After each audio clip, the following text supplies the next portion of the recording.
Εδώ και πάλι. Εδώ, ναι. Αυτή τη φορά θα βγούμε πάλι από το στούντιο, να πάρουμε έτσι λίγο αέρα. Καλύτερα, αυτό είναι αλήθεια. Και θα πάμε στη Χαλκιδική. Εκεί μας περιμένει η Ελένη Ιατρού. Γεια σου και πάλι, Ελένη. Παρέα με μελισσοκόμους. Καλή σας ημέρα. Να γλυκαίνεται η Ελένη. Ναι. Αχ, και εγώ να γλυκάνω τη μέρα σας θέλω. Ναι. Είμαι αλλεργική στο τσίπημα της μέλισσας, οπότε εγώ πρέπει να προσέχω πολύ περισσότερο. Παρέα και ανθυγιεινά, Ελένη. Ναι, κάτσε ρε παιδιά να δούμε λίγο. Ακριβώς έτσι. Λοιπόν, έχουμε πολύ ωραίο εδώ πέρα. Δείτε καρυδόμελο. Ποιος δεν νιώθει πολύ καλά στην υγεία του, θέλει λίγο να τονωθεί. Ορίστε. Ελληνικό καρυδόμελο. Καρυδόμελο. Αλλιώς το λένε. Έλα. Εντάξει, βοηθάει παντού. Βοηθάει παντού. Τι να σας πω τώρα.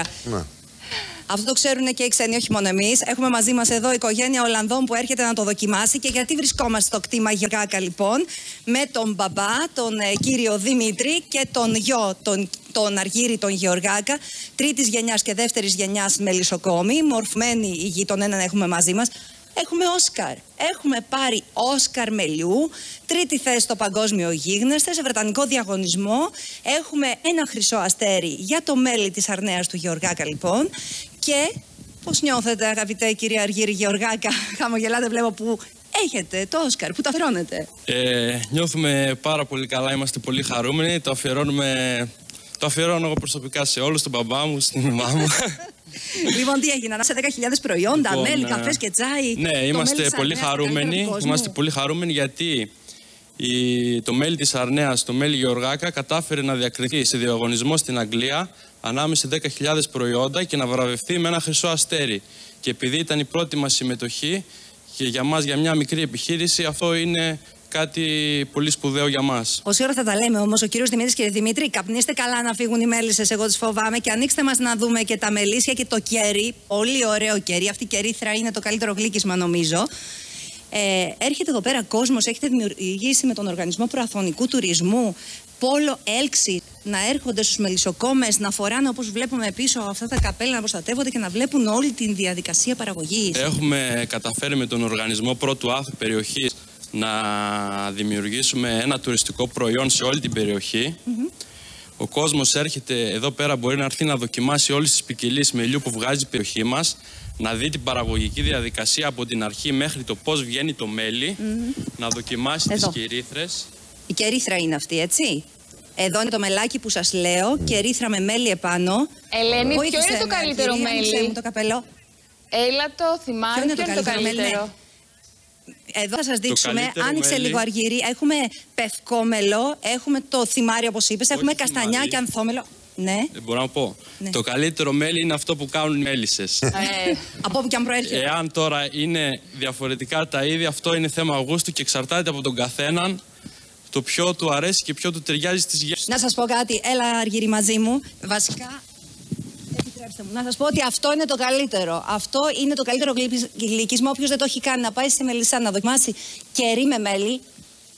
Το δοκιμάσει. Δεν υπάρχει καλύτερο.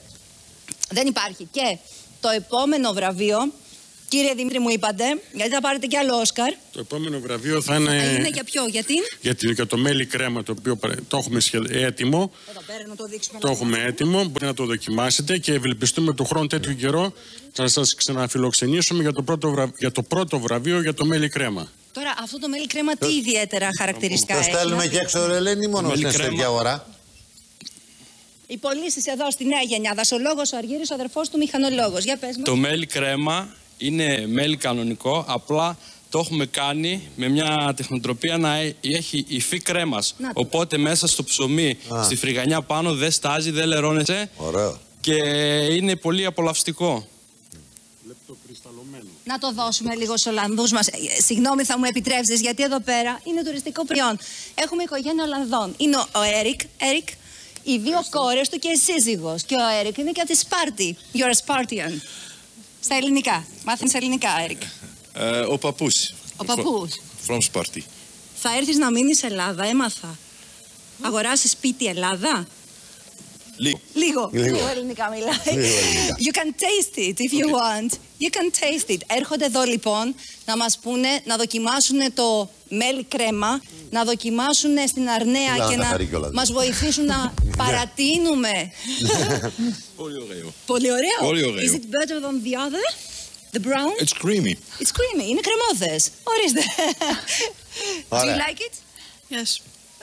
Λοιπόν, να μας πείτε λοιπόν, επεκτείνατε τον τουρισμό εδώ στην Αρναία για όλο το χρόνο. Καταφέρατε με διαδρομές όπως είναι αυτές του μελιού να κρατήσετε? Έχουμε πάρα σχολεία που έρχονται και τους κάνουμε πήδηξη τρίγου.